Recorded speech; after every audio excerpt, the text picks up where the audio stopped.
Hey my lovelies part आज कैसे हैं आप लोग? आई होप आप सभी अच्छे होंगे, स्वस्थ होंगे और मैं स्टोरी लाइन को एंजॉय कर रहे होंगे। तो जो कोई भी मेरे चैनल पर न्यू आ रहे हैं प्लीज़ मेरे चैनल को लाइक शेयर सब्सक्राइब करना मत भूलिएगा। और अगर आप लोग को मेरी स्टोरी लाइन उसके प्लॉट्स पसंद आते हैं तो प्लीज़ मुझे कमेंट्स करके अप्रिसिएट करना भी मत भूलिएगा। जैसा भी लगे आप लोग मुझे ज़रूर बताइएगा। देन चलिए हम स्टार्ट करते हैं हिस्टोरिकल वाला एफ, ठीक है। जहाँ लास्ट पार्ट में हमने देखा कि लैंज़न उसे कहता है कि ये इन्फेक्टेड हो गया है, इसे जान से मार दो। बट वो रेडी नहीं हो रहा था, ना चाहते हुए भी।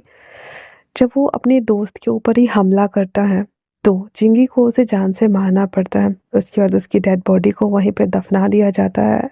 उसका दोस्त रोते हुए उसके ऊपर उसके स्क्रॉल पट्टा बना करके लकड़ी का और तलवार उसका वहाँ घोंप देता है एंड देन उसका नाम लिख देता है जादू से, जो उन लोगों के पास पावर थी, कल्ट पावर उससे। उसके बाद वो सभी लोग आगे बढ़ जाते हैं। शहर में आने के बाद वो लोग इन लेते हैं और इन में आने के बाद वो लोग स्नान वगैरह साफ सुथरा होने के लिए चले जाते हैं। वहीं दूसरी तरफ नी हेजिंग और चलनिंग और जियांगजिंग जो उसे जाते हुए बस देख रहा था। थोड़ी देर चलने के बाद ये विंग दफन के लिए निकल गया हुआ था और ये लोग भी इनमें आ गए हुए थे। इनमें आने के बाद ये लोग बैठ करके चाय नाश्ता वगैरह कर रहे होते हैं। तभी ऊपर से हांगन जून और हांगन जून के साथ में उसके 12 जो डिसाइपल्स थे, जिसमें से एक मर चुका था, 11 डिसाइपल्स, वो सब नीचे आकर के बैठ जाते हैं। हांगन जून को देखते ही जियांगजिंग उसको देखकर अपना कप पटकता है एंड देन दूसरी तरफ मुंह कर लेता है। जैसे ही हांगन जून देखता है कि ये यहाँ है, वो भी दूसरी तरफ जाकर बैठ जाता है। नी हिसिंग और जिलिंग ये देख रहा होता है। तभी आयोयान जिलिंग के देखता है तो वो उस तरफ बढ़ जाता है। जिलिंग भी उठ करके और उसके पास आते हुए कहता है, तुम यहाँ क्या कर रहे हो? फिर वो बोलता है, हम लोग यहाँ से जा रहे थे, हम लोग वो कठपुतलियाँ मारने के लिए निकले हैं, तो अभी यहाँ हम ठहरने के लिए आए हैं। अब सब तो हो गया है, अब दक्षिण की तरफ बढ़ना है हमें। वो कहता है, क्या ईलिंग लाओजू से मिले? आयुन कहता है, नहीं, ईलिंग लाओजू से तो नहीं मिला, बट वो कहता है, तुम्हें पता है वो मो सियांगटियांग मोकलैंड का मो राजकुमार वही ईलिंग लाओजू है। इतना सुनना हुआ था। तो युवान कहता है, तो तुम्हें कैसे पता? जिलिंग कहता है, वो जब अब मेरे सामने आएंगे तो मैं उन्हें जान से मार दूंगा। मेरे पापा के मौत की वजह वही है ना, इसलिए उन्हें जीने का कोई हक नहीं है। युवान डर जाता है और कहता है, ये क्या बोल रहे हो तुम? वो राजकुमार मो है, वो ईलिंग लाओजू कैसे हो सकते हैं? और वैसे भी ईलिंग लाओजू अब क्या करने आएंगे? वो एक बार मर चुके हैं, वो दोबारा क्या करने आएंगे इस लाइफ में? जिनलिंग कहता है, मुझे वो सब नहीं पता, बस जब वो मेरे सामने आएंगे तो मैं उसे मार दूंगा जान से। और इतना बोल करके और वो वापस से अपनी सीट पे चला जाता है बैठने। वो वहाँ आके बैठता है।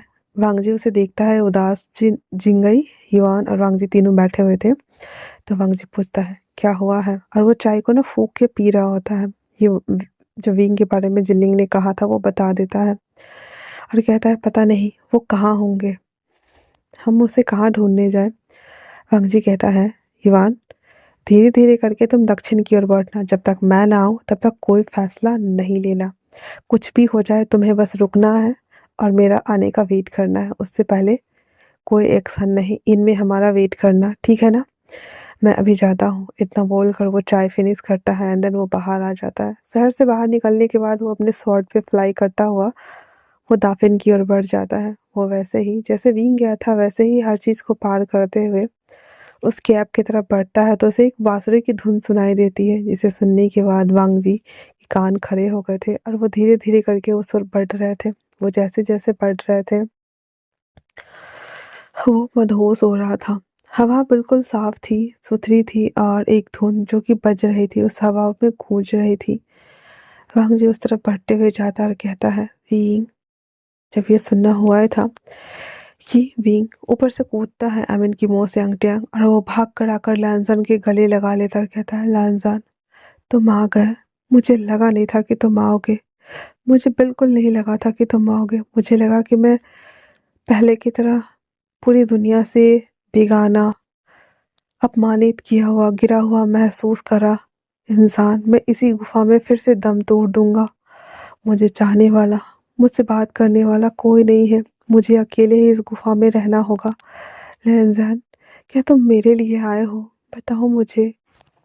क्या तुम सच में मेरे लिए आए हो या फिर मेरा एक सपना है जब मैं आँख खोलूँगा और ये टूट जाएगा?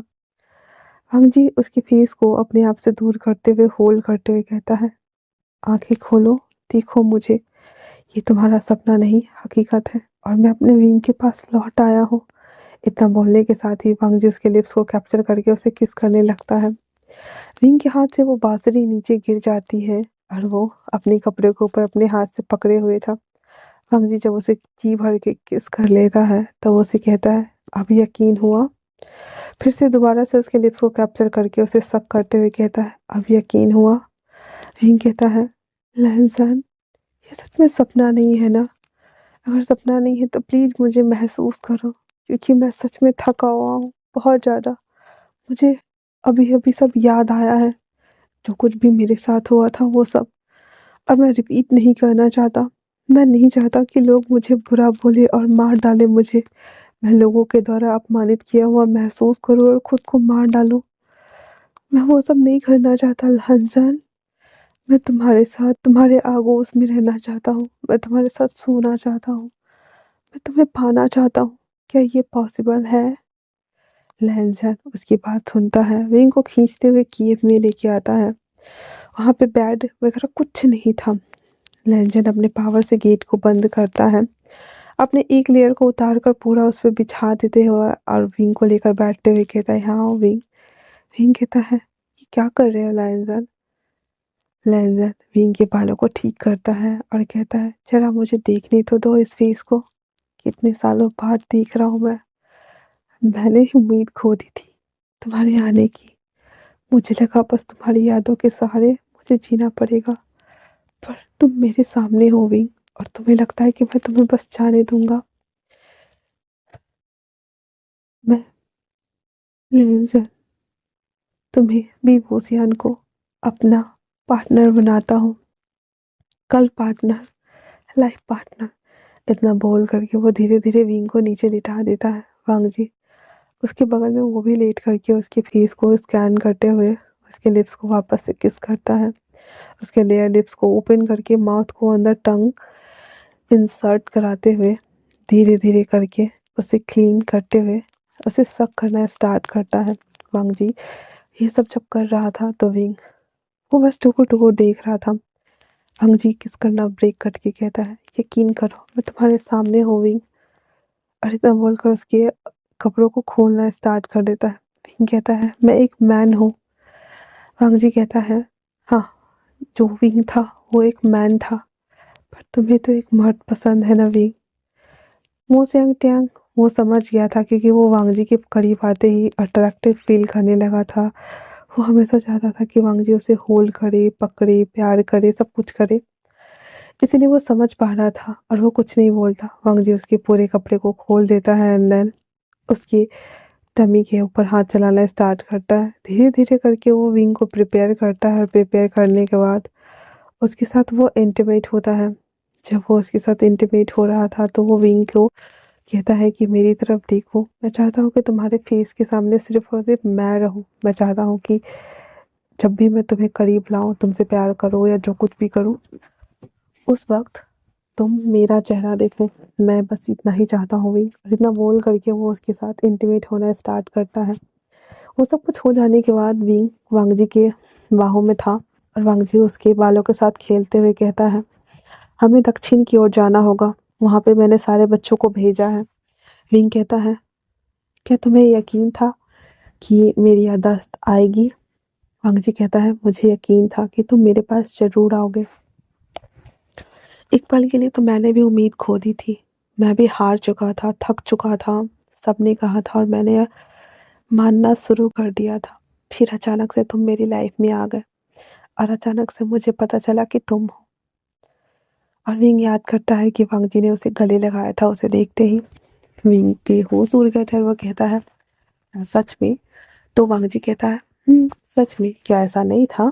तो वो कहता है, हाँ था, बट मुझे लगा नहीं था। तो वांग जी कहता है, क्या नहीं लगा था तुम्हें? विंग कुछ भी नहीं बोलता और कहता है, तो हमें दक्षिण की ओर जाना चाहिए है ना? वो कहता है, हमें दक्षिण की ओर ही जाना चाहिए। इतना बोल करके और वो वापस से विंग के साथ वो सभी थिंग्स करना स्टार्ट कर देता है। वांग जी आराम आराम से वो सब कुछ कर रहा था, क्योंकि उसे जल्दी नहीं थी। वो विंग को डराना नहीं चाहता था, वो विंग को खुद से दूर भी नहीं करना चाहता था, वो बस विंग को पाना चाहता था, और वो विंग को पा चुका था। वांग जी विंग की सारे क्लोथ को ठीक करते हुए कहता है, हमें थोड़ी देर में निकलना होगा विंग। वांग जी कहता है विंग से, तो विंग कहता है, और इस सब के बाद क्या वांग जी? वांग जी कहता है, तुम कहना क्या चाहते हो विंग? विंग कहता है, इस सब के बाद क्या वांग जी? इस सब के बाद क्या? वांग जी उसके पास आता है और कहता है, मैं तुम्हें गोसू ले जाऊंगा अंकल के सामने। अगर अंकल नहीं माने तो मैं गोसू छोड़ दूंगा और तुम्हारे साथ जंगल में चलेंगे। हम वहाँ पे अपना एक छोटा सा घर बनाएंगे और हम दोनों होंगे वहाँ पे पूरी दुनिया से दूर, जहाँ पे सिर्फ वांग जी का विंग और विंग का वांग जी होगा, है ना? इतना बोल करके उसके बालों को पोनी बना देता है एंड देन कहता है, चलो। और इतना बोलने के साथ ही वो लोग वहाँ से निकल जाते हैं। वांग जी खुश तो था, पर वांग जी से ज़्यादा खुश था विंग। उसे दुगनी खुशी जो मिल रही थी, बहुत हैप्पी था, और वो बस एंजॉय कर रहा था वांग जी के साथ की सफ़र का। और वो उसके साथ चलते हुए दूर तक जाना चाहता था वांग जी। और वो सब सब उस दक्षिण क्षेत्र की तरफ आता है जहाँ जिन क्लान का कबीला था। वहाँ आने के बाद वो लोग जिलिंग से तितली पत्र के द्वारा बात करना स्टार्ट करते हैं। जिलिंग बोले, और आयुआन आयुआन सभी चीज़ें वांग जी को समझा देता है, और वो बता देता है कि वो लोग इन में रुके हुए हैं। विंग उससे मिलने के लिए आता है, और वो लोग वहाँ पे आने के बाद सब विंग को देख कर के बहुत खुश होता है। फिर विंग ऊपर जब आता है तो कहता है, तुम यहीं रुको, तुम्हें किसी से मिलवाना है। इतना बोलकर वांग जी बाहर आ जाता है, और एक ट्रे में चाय का प्याला और चाय लेकर के आयुआन अंदर आता है, और आते ही कहता है, मास्टर मो। विंग उठ जाता है, कहता है, आयुआन तुम क्या कर रहे हो? तो आयुआन सीधे मास्टर मो के गले लगते हुए कहता है, बाबा क्या मैं आपको याद हूँ? आपको पता है एक बार आपने मुझे खेत में बो दिया था। विंग को कैसे नहीं याद होगा भला? वो कहता है, हाँ मुझे याद है, मैं कैसे भूल सकता हूँ तुम्हें। मैं भी कितना बड़ा बुद्धू था ना। तो युवान कहता है, नहीं बाबा, अब बहुत अच्छे थे। हमें तो लगा कि हमने आपको खो दिया, बट आप वापस आ गए, हमें अच्छा लगा। इतना बोल करके और वो वापस से उसके साथ बैठ करके अब बात करना स्टार्ट कर देता है। विंग कहता है, तो अब हम लोगों को वहाँ चलना है, तुम्हें होशियार रहना होगा। तो कहता है, जी पापा, मैं ध्यान रखूंगा और आपकी सारी बातों को सुनूंगा। मैं बहुत खुश हूँ। और वो बैठा हुआ था तब तक, जब तक कि विंग सारा खाना फिनिश ना कर दे। विंग के वो चाय और वो सब खा पी लेने के बाद युवान वो सब लेकर बाहर चला जाता है, और वांग जी अंदर आते हुए कहता है, तो हो गया भरत मिलाप बाप और बेटे का? विंग सैंटी हो जाता है, कहता है, मैंने तुम्हें और युवान दोनों को बहुत मिस किया है, बहुत ज़्यादा। मुझे तो लगा नहीं था कि मैं कभी मिलूंगा, पर मुझे अच्छा लग रहा है। इतना बोल करके और वो वांग जी को देख रहा होता है। वांग जी आता है, उसके बालों को केयर्स करते हुए कहता है, हाँ सब ठीक है। उसके बाद फिर वो लोग थोड़ा देर वेट करते हैं, और दोपहर का टाइम हो जाता है, तो वो लोग निकल जाते हैं अंदर मैंसन की तरफ बढ़ने के लिए। गेट पे आने के बाद वहाँ पे वांग जी को अपना स्क्रॉल दिखाना पड़ता है, जिसके बाद उन लोग को दाखला मिल जाता है। वो सब अंदर आ जाते हैं। एक्स्ट्रा विंग था तो वो भी आ जाता है, और विंग एंटर करता है राजकुमार मो बन करके। वो जब अंदर आता है तो वहाँ का सब कुछ बदला हुआ था। विंग को थोड़ा अजीब लग रहा था, और वो हंगनजुन की तरफ देख रहा था। तो हंगनजुन उसे कहता है, मिंगया यहाँ का राजा है। तो विंग को याद आता है कि उसने जिसवान को मिलने के लिए जब वो आ रहा था, तो उसके रास्ते में केज खराब हो गई, एंड देन वो मारा गया था, और वहाँ उस पे हमला हुआ था, विंग के ऊपर भी और उसके ऊपर भी। विंग भी जख्मी हो गया था, और जिन जुशवान भी। उसके बाद उसे पकड़ के लाया गया था और उसे बांधा गया था। और उसके बाद रणभूमि में सभी लोग खड़े थे, और न चाहते हुए विंग को अपनी पूरी पावर लगानी पड़ी थी, और आखिर में वो उस पहाड़ी से गिर गया था जहाँ पे जियांग चेंग ने उसे धक्का दे दिया था। ये सारी बातें उसे याद आते हैं, वो सैंटी हो जाता है, और वो फिर आगे चलने लगता है। वांग जी कहते हैं, क्या कोई बात है जो तुम्हें परेशान कर रही है? विंग कहती है, नहीं, कुछ बस बीती बातें याद आ गई है। हांगजन कहता है, उस बातों को भूल जाओ विंग, क्योंकि जितना सोचोगे वो उतना ही दर्द देगा। भले ही वो हमारे दर्द को कम नहीं कर सकता, पर दोगुना बढ़ाएगा जरूर। इसलिए उन्हें याद मत करो और जाने दो, लेट इट गो करो। इतना बोल करके और वो वापस से बैठ जाता है। बैठने के बाद जो हमारा वांगजी था वो कहता है, देखो हमें आराम से अंदर जाना है, ठीक है ना? उसके बाद वो लोग हमें मिलाएंगे अपने सारे सभागणों से, हर चीज़ से। वो पैलेस भी घुमाएंगे, तो हम सभी चीज़ें आराम आराम से करेंगे, ठीक है ना? इतना बोल करके और वो आराम से चलने लगता है। वांगजी अंदर आता है तो उसे ले जा करके और बताया जाता है कि हांगन जुन आए हुए हैं।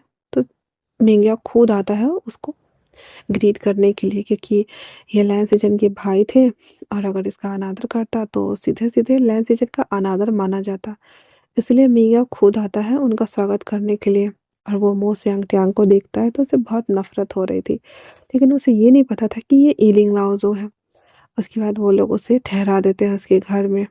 और फिर शाम के वक्त जो सभा लगती है वहाँ पे सभी इनवाइटेड थे और इसे भी बुलाया जाता है। और वो जब वहाँ जाते हैं तो देखते हैं कि वहाँ पे बहुत सारे हैं, विन क्लैन के लोग हैं, लैन क्लैन के लोग हैं, कुछ डिसिपल्स हैं और भी बहुत छोटे बड़े क्लैंस के लोग हैं जो वहाँ पे आए हुए हैं। विंग को तो कुछ समझ नहीं आ रहा था। वो कहता है, ये सब क्या हो रहा है? वांग जी कहता है, ये करते रहता है छोटा मोटा आयोजन, ताकि सभी सभा के लोग इनकी बात सुने और इनके बातों में हाँ मिलाए। इसीलिए ये ऐसे छोटे छोटे दावतें देता रहता है। विंग कहता, काफी मेंटेन करके रखा हुआ है। इसने अपने पापा के साथ क्या किया होगा? हाँ, और जिंजुस्तान की रही बात तो वो सब तो हांगजन कहते हैं वो सब भी इसी का किया धराया है। तुम्हें नहीं पता विंग? तो विंग कहता है, क्या मतलब? तो वो बता देता है कि तुम्हारे जाने के बाद सब सच धीरे धीरे करके बाहर आया, और जब मैंने प्रोटेस्ट करने की कोशिश की तो अंकल ने मुझे सेक्लूजन में भेज दिया, जिस वजह से मैं तुम्हारी डेड बॉडी को भी ढूंढने ना आ सका। मुझे माफ कर दो। तो लैंजन की बात सुनकर विंग कहता, अच्छा हुआ नहीं ढूंढने आए, चलो कोई ना, छोड़ जान दो। और इतना बोल करके और वो उन लोगों को देख रहा होता है जो कि न जाने कब से वहां पे बैठे हुए थे और उन लोग का इंतजार कर रहे थे। तभी विंग कहता है, अब हम क्या करें? इन्हें दुनिया के सामने एक्सपोज कैसे करें? ये सुनना हुआ ही था। तो वो कहता है, ये भी है, कैसे करें, कैसे करें? आ, सोचते हैं, पर फिलहाल से इसका एंजॉय करते हैं। इतना बोलकर वो लोग, जो विंग था वो सब पीने लगता है। और वो लोग बाहर ही थे, बच्चे सारे, वो आए भी नहीं थे। विंग को अभी भी समझ में नहीं आ रहा था कि इसे एक्सपोज करे, अंदर इसे मारे कैसे, क्योंकि इतने बड़े पैलेस में इतने सारे सिपाही होंगे जिसका मुकाबला वो कर ही नहीं सकता है। और वो उसे बाहर लाए तो लाए कैसे? अर्जुन उसे कहता है, क्या आपको पता चला कि इलिंगला जो लौट आया है? इतना सुना हुआ ही था। तो जो मेंग्याओ था उसके चेहरे पे एक इविल स्माइल आ गई थी और वो कहता है, क्या कहा आपने? हांगजन कहता है, क्यों, आप आपको ने ये चर्चा नहीं सुनी? हर तरफ तो चर्चा है कि इलिंगला जो वापस आ गया है। उसने भी सुना हुआ था और उसने अपने कुछ डिसिपल्स को फैला भी रखे हुए थे कि अगर वो मिलता है तो उसे लेकर के आओ। लेकिन उस समय तो मेंग्याओ कुछ नहीं करता है, लेकिन हाँ, उसके दिमाग में कोई तो खिचड़ी पकी रही होती है। सभी लोग भोजन वगैरह करते हैं और उसके बाद वहाँ पे नृत्य का प्रस्तुति किया जाता है। डांस वांस कर लेने के बाद वहाँ से सबको विश्राम गृह में भेज दिया जाता है। विंग लांचन दोनों बैठे हुए थे। लांचन कहता है, मुझे कुछ ठीक नहीं लग रहा है विंग, मैं सारे बच्चों को भूलूं आने के लिए। इस पे वो कहता है, क्या मतलब तुम्हारा ठीक नहीं लग रहा है? सब कुछ तो ठीक ही है। उसने हमें भोजन कराया और उसके बाद हम यहाँ हैं। तुम्हें लगता है कि सच में इसी ने मारा होगा? हाँ। तो वांगची कहता है कि हमें बस पता लगाना है। वो कहता, ठीक है, मैं पता लगा लेता हूँ, इसमें इतना क्या है? और इतना बोल करके और विंग बैठ जाता है। वांगजी भी उसके सामने में बैठा हुआ था। विंग अपने सोल से समनिंग करता है कि जाओ सब ढूंढ के आओ।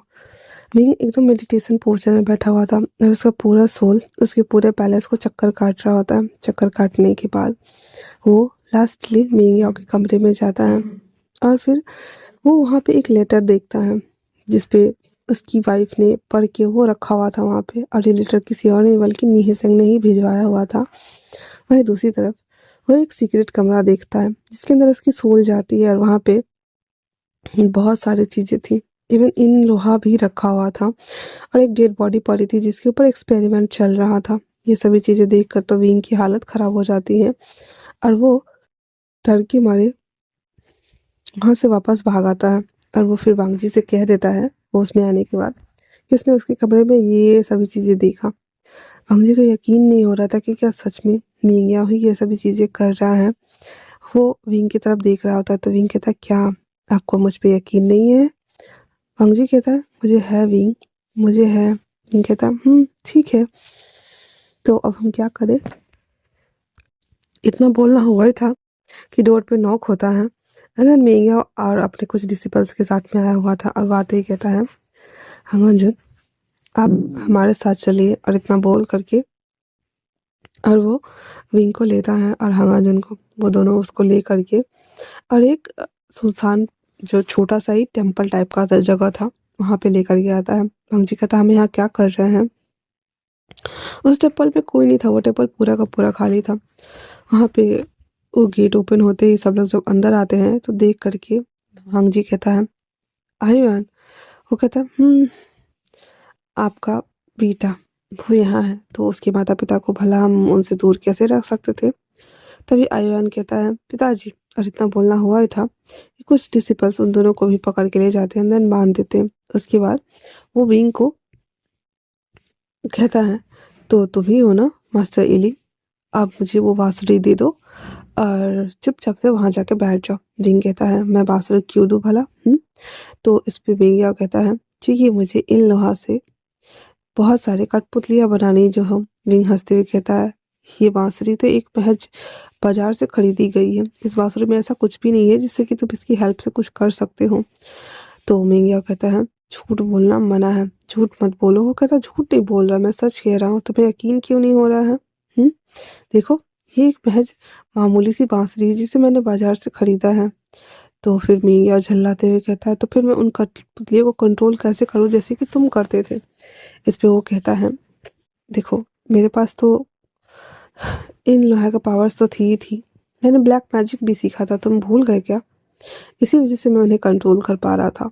तो तुम सीख लो, तुम भी कर लोगे। और उसको वो टीच कर रहा होता है और इन लोगों को छोड़ दो, जाने दो। इतना बोलना हुआ ही था कि जो हमारा मिंग याओ था वो सीधे विंग के सीने में तलवार घोंप देता है और पीछे से कहता है चुपचाप से हमें वो इन लोहा दे दो, नहीं तो वो बांसुरी दे दो। विंग अपने सीने पे हाथ रखे हुए था एंड देन वो उसकी तरफ देखता है। वो अपनी तलवार निकालते हुए वापस से उसे कहता है नहीं तो तुम्हारे सर को धड़ से अलग कर देंगे। हांगन जुन छटपटा रहा था, इवन आयुआन भी, और वो कहता है पापा को हाथ मत लगाओ वरना मार डालेंगे हम लोग तुम्हें। तभी पीछे से सीचे जियांगछिंग आ जाता है और जिनलिंग और नी हिसेंग भी कुछ अपने डिसिपल्स के साथ में वो सब और आकर सब घेराबंदी कर लेते हैं। मिंग याओ कहता है ओह तो देखो तो आया कौन है? नी हिसेंग को देखकर वो बोल रहा होता है। नी हिसेंग कहता है कोई भी आया है तुम्हें उससे क्या? इन लोगों को छोड़ दो, जाने दो। उस पे मिंग याओ कहता है कैसे जाने दो ऐसे? हाँ पता है ना हम लोग इतना सभी चीज़ें कर रहे हैं और इसने तो देख भी लिया होगा अभी तक, मुझे नहीं पता कैसे पर देख लिया होगा है ना। तो अब चलो चुपचाप से हमें अपना पावर्स अब इनकी वो बांसुरी और वो इन लोहा लौटाओ, ठीक है ना। इतना बोलना हुआ था तो वो कहता है मैंने कहा ना मेरे पास कोई बांसुरी नहीं है, ये एक मामूली सी बांसुरी है और तुम्हें क्यों लगता है कि इससे कुछ हो सकता है? हाँ ये बस बजाने के काम आती है और किसी भी काम नहीं आती है। या वो बांसुरी को जैसे ही छूने वाला होता है, हर औजार का अपना अपना मालिक होता है ना। वो बांसुरी विंग के साथ थी इसलिए विंग ही उसे सम्मान कर सकता था, नहीं तो कोई और नहीं। और वो छूते ही मिंग याओ दूर जाके पटका जाता है। ऐसे पटकाने के बाद वो तुरंत उठ के खड़ा होता है, कहता है ये क्या था? वो कह देता है तुमने उसके साथ छेड़छाड़ की इसलिए वो गुस्सा हो गया है, अब उसे मनाना है तो मैं क्या ही बोलूँ। खैर वो सब छोड़ो, जाने दो। मैंने कहा ना कि मेरे पास कोई भी ईल लोहा नहीं है, ना ही बाँसुरी, तो फिर मेरे पीछे क्यों पड़े हो तुम लोग, हाँ? तो मिंग उसे कहता है, तुम ही ईलिंग लाओज़ो हो ना? मिंग कहता है, हद है यार, मैं ईलिंग लाओज़ो नहीं हूँ, मैं मो सेआंग तेआंग हूँ। हर कोई मुझे ईलिंग लाओज़ो बना देता है। क्या तुम्हें मैं ईलिंग लाओज़ो लगता हूँ? मुझे देखो, मैं मूकलैंड का छोटा-सा राजकुमार हूँ। मुझे तो पता भी नहीं है लाओज़ो के बारे में, और मुझसे उम्मीद भी मत रखना कि मैं बताऊँगा तुम्हें, ठीक है ना? इतना बोल करके और वो वांगजी को जा रहा था छुड़ाने के लिए, तो वो वापस से उसके पास आता है और उसके गर्दन पे तलवार रखते हुए कहता है, चुपचाप से मुझे वो दे दो, नहीं तो मैं तुम्हें मार डालूंगा। वांगजी कहता है, एक बार खोलो मुझे, फिर मैं तुम्हें बताता हूँ, क्योंकि उन लोगों को स्पिरिचुअल रस्सी से बांध दिया था मिंगयाओ ने, इस वजह से वो बेचारा खोल नहीं पा रहा था। अब वो मिंगयाओ ही खोल सकता था, कोई और नहीं खोल सकता था। उसके बाद मिंग उसकी तलवार को पकड़ के हटाते हुए कहता है, क्या चाहिए? आप राजा हैं और आपको नहीं लगता कि आपको ये सभी चीज़ें नहीं करनी चाहिए? आप इतने बड़े हो करके और इन कठपुतलियों को बना रहे हैं, जिंदा कर रहे हैं। सोचो, इससे कितना बड़ा तबाही आ सकता है, हाँ? तो मिंग्या कहता है, हाँ, मैं तबाही तो लाना चाहता हूँ ना, मैं सबको खत्म करना चाहता हूँ, क्योंकि यहाँ पे सिर्फ मेरे जैसे लोग ही रहेंगे, वो लोग नहीं जो हमें नीचा दिखाते हैं या फिर हमारे साथ बुरा व्यवहार करते हैं। उन्हें लगता है जैसे कि मैं नाजायज़ हूँ, उन सभी लोगों का ये खात्मा करेगा। तो मिंग कह देता है, तो इससे क्यों मारना, सीधे एक ही बार में पकड़ के लाओ, मार दो, खत्म करो। इतना क्यों तड़पाना, कठपुतलियाँ छोड़ना, वायु को, वातावरण को दूषित करना, उतनी जगह को दूषित करना, क्यों? क्योंकि 6 से 7 प्रहार के बाद तो कठपुतलियाँ वैसे भी मारी जाती है ना। विंग कहता है, नहीं, ऐसा नहीं हो सकता। मिंग उसकी बात सुन के कहता है, मिंग कहता, क्या नहीं हो सकता, सच ही तो कह रहा हूँ, इसमें झूठ क्या है, हाँ? और इतना बोल करके और वो मिंग के तलवार को वापस से हटाने को होता है, तभी कहता है, तुम्हें मरना होगा, तुमने वैसे भी बहुत कुछ जान लिया है, तो अब तुम सबको मरना होगा। इतना बोल करके वो तलवार से जैसे उसके गर्दन पे वार करने वाला होता है, जियांगचे तीर चलाते हुए उसके पास आ जाता है और कहता है, मेरे भाई से दूर रहो। विंग तो हाँ करके देख रहा था, भाई एक और भाई किधर से पैदा हो गया, बट वो कुछ नहीं कह रहा था और वापस से युद्ध करना स्टार्ट करता है। वो लोग मंगोलियन थे, इसीलिए मंगोलियन लैंग्वेज में बात कर रहे होते हैं और वैसे ही कन्वर्सेशन कर रहे होते हैं। तो विंग कहता है, ये क्या बोल रहे हो, मुझे समझ नहीं आ रहा है।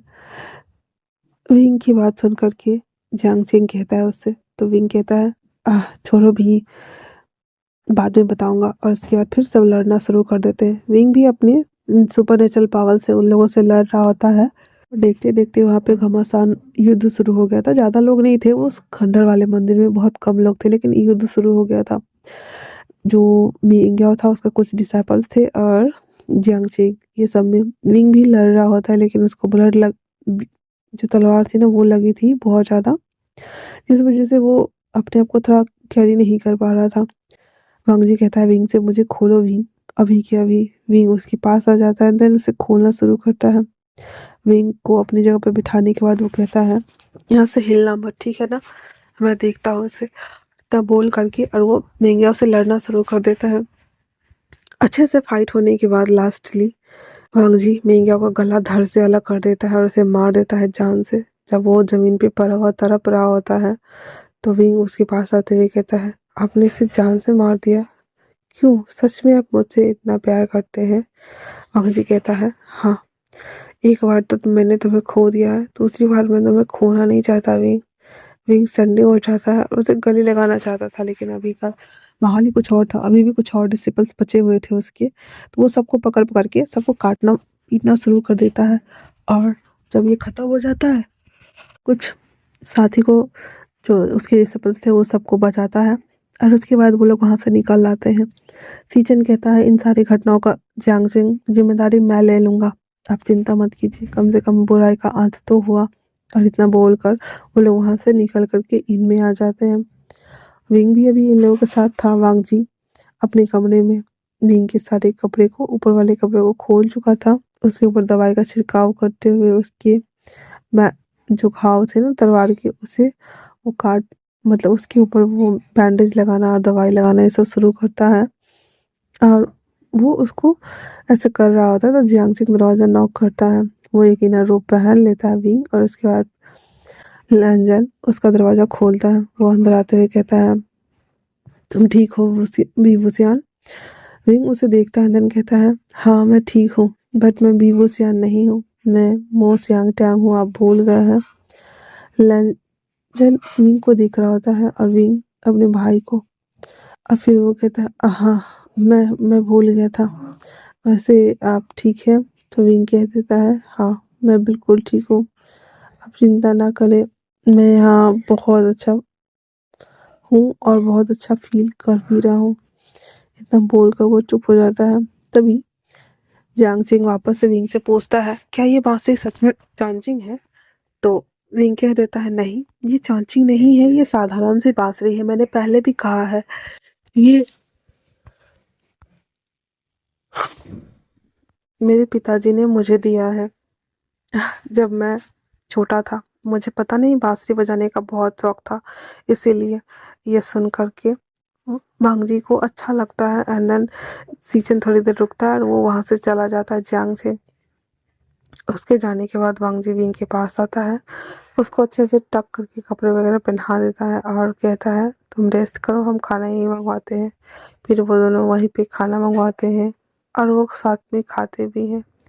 उसके बाद वो लोग घुसी के लिए निकल जाते हैं। क्लाउड रिसर्च होने के बाद सबको बता दिया जाता है, एवं सचिन को भी और अंकल को भी, वो जिस काम से गए थे वो काम पूरा हो गया है और वो मिंगिया को ख़त्म कर चुके हैं। तो सीजन को थोड़ा सा बुरा लग जाता है क्योंकि सीजन कि बहुत करीब था मिंगिया और उससे कभी शक नहीं हुआ कि वो ऐसे घिनौना काम कर सकता है।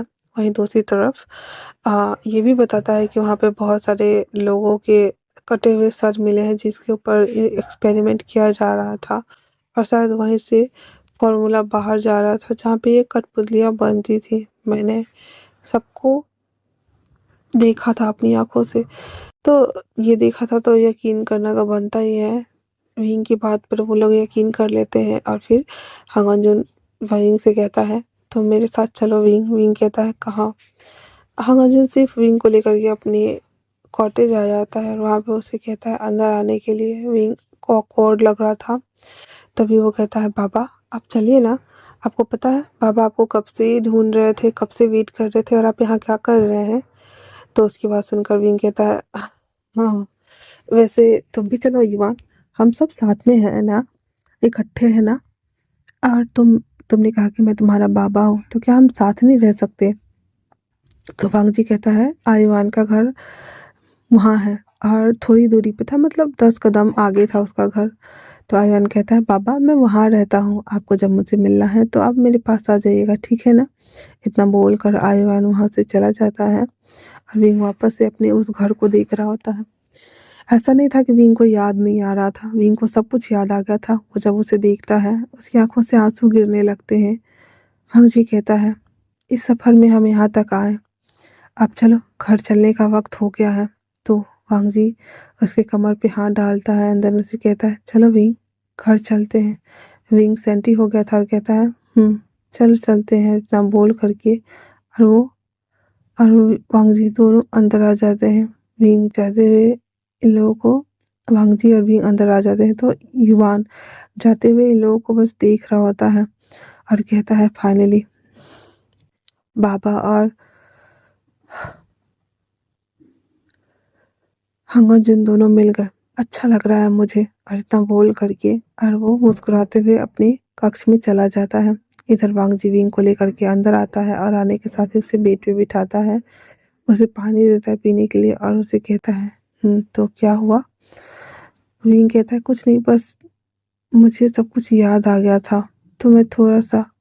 वांग जी कहता है, सब कुछ वैसा ही रखा हुआ है मैंने विंग, जैसा कि तुम हमेशा रखते थे, देखो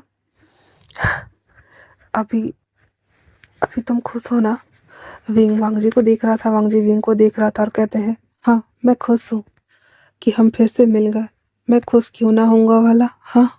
इतना बोल करके विंग वांग जी के गालों को सहला रहा होता है। वांग जी विंग के दोनों गालों को पकड़ते हुए उसके चिक्स पे छोटा सा पे किस करता है एंड देन उसके लिप्स को कैप्चर करना चाहता था, जिससे वांग जी कहता है कि क्या मैं, पर विंग उससे पहले ही उसके लिप्स को कैप्चर कर लेता है एंड देन वो दोनों एक दूसरे को किस करने लगते हैं। वांग जी उसके हाथ से बेचैन गिर जाती है और फिर उसे अच्छे से होल्ड करते हुए उसे किस करता है और उसे अपने बाहों में भर लेता है और उसके कान में धीरे से कहता है, अब तुम यहाँ से कहीं नहीं जाओगे। तुम जब आए हो तो मैं तुम्हें यहाँ पे हमेशा के लिए छुपा के रखूँगा विंग, ताकि तुम्हें कोई छू ना सके, देख ना सके, समझे ना। तो विंग कहता है हाँ, but I want it.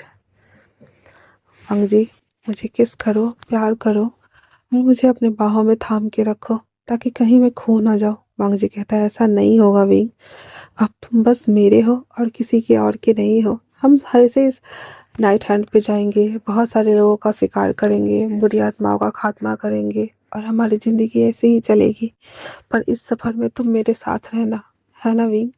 Wing कहता है हाँ, हमेशा हमेशा मैं तुम्हारे साथ रहूँगा वांग जी। और इतना बोल करके वो दोनों बेड पे लेके उसको कूद जाते हैं।